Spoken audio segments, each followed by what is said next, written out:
have to record. Oh, you have to record it? Oh, okay. All right.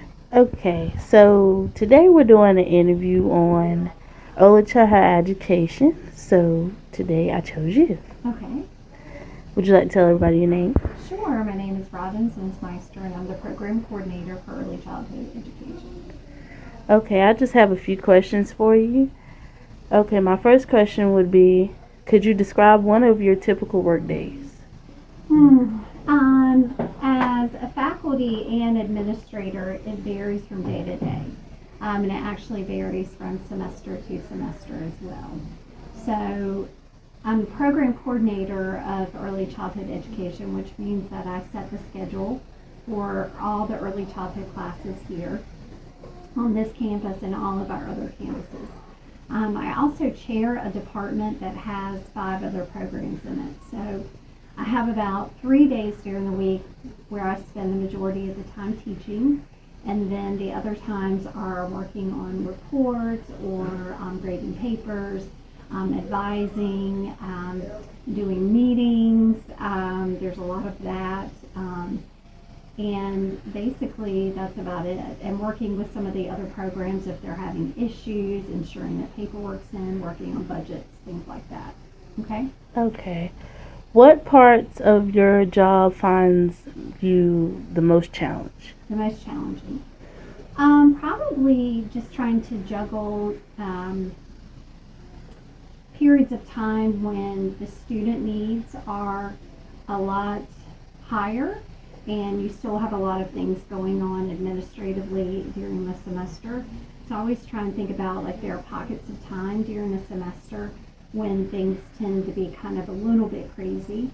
We're kind of approaching one of those because we're going into exams. We're actually in our final week of classes right now, and next week we'll start exams. But so if you're teaching, you're just trying to finish up your classes, making sure that students are still on track, that kind of thing.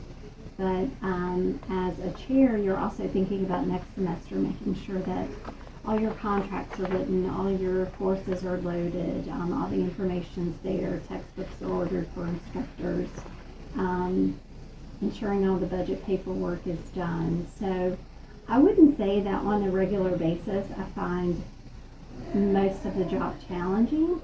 It's just different parts of time during the year. Okay.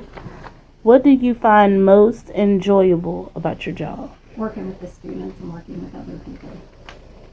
Interacting.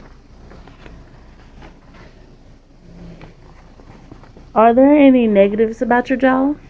I don't really think about anything as a negative. I think there are certainly things that try to or can be trying to us. Okay, and it's always. I even talk to my students about this because a lot of times when I teach child guidance, I talk about how we tend to view children's behavior as inappropriate or negative, but it's always really kind of a learning experience for us as teachers or future teachers to think about how to react to it and then what's going on behind it causing that behavior. So I don't know that I can point out one thing right now that I think of as completely negative, no. Okay. How would you describe all kids as a whole? I don't think you can. All kids are so different. Children are unique. And so, you even have to look at different age groups. Infants are so different from toddlers, who are so different from, your 3 to 5 year olds and your after school programs. That's one of the things I really try and challenge my students to think about, and you as well, if you're thinking about going into early childhood education, is, there are different areas that you can work in. It may be, some people really love the policy part of it, and so they want to start at community college and keep going. Others know they want to be in the classroom, and some people are fit really well to be in an infant classroom, and there are some people who don't need to be in an infant classroom. They need to be working with 5-year-olds, or they know they respond really well to the after-school program children. So you really have to kind of find your niche because all children are different. And one thing that we do know about kids is that 0 to 5 is called the first 2,000 days. There's a new movement There's a website also you can go and look up 2,000 days.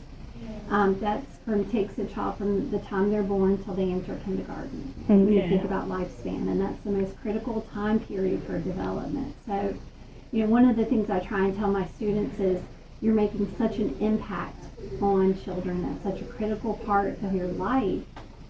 So you really need to make sure you love being around kids, right? Yes. That kind of thing. So. If you could start all over again, would you change your career path in any way, and why? That's a really good question. I don't know that I would change it. I think there are other things I'd like to do, later. I've been here for 13 years, and I hope to be here for a while longer. But I really love what I'm doing, and I love the path that I took.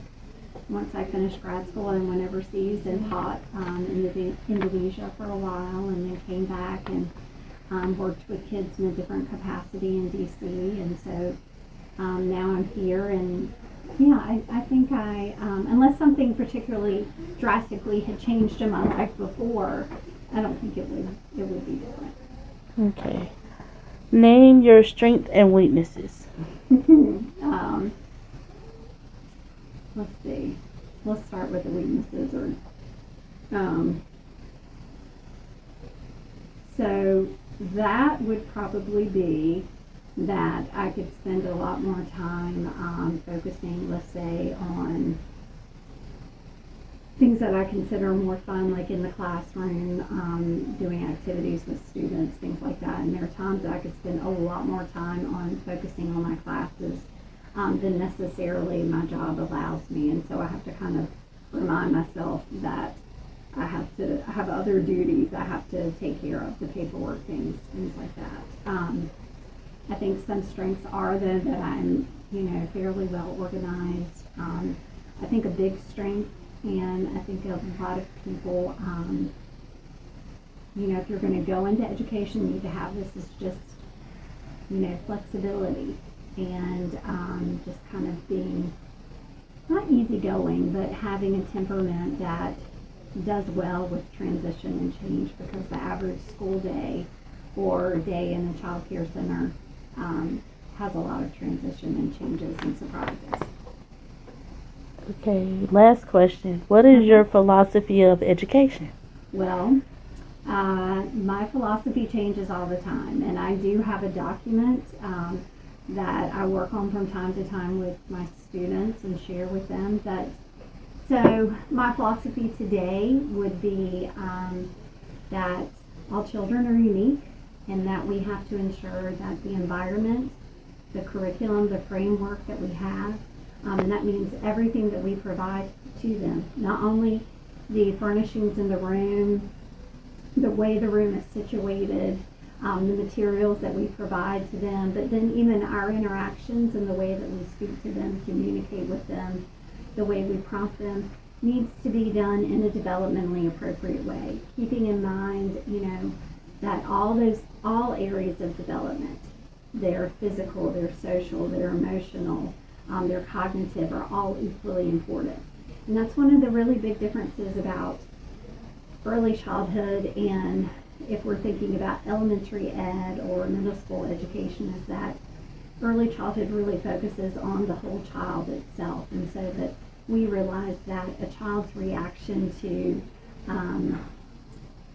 when something's taken from them, or their ability to bounce back from things, is really an important indicator of how their success later in life.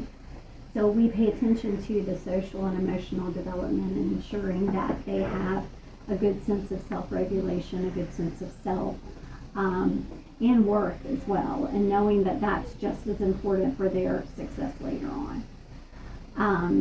I think another key part of anyone's philosophy is that you're always growing. You always realize there are things to learn, and that you're never going to get to a point, especially with young children, that you know it all, and that you're always willing to continue your education as well. Okay, thank you for your time. Sure.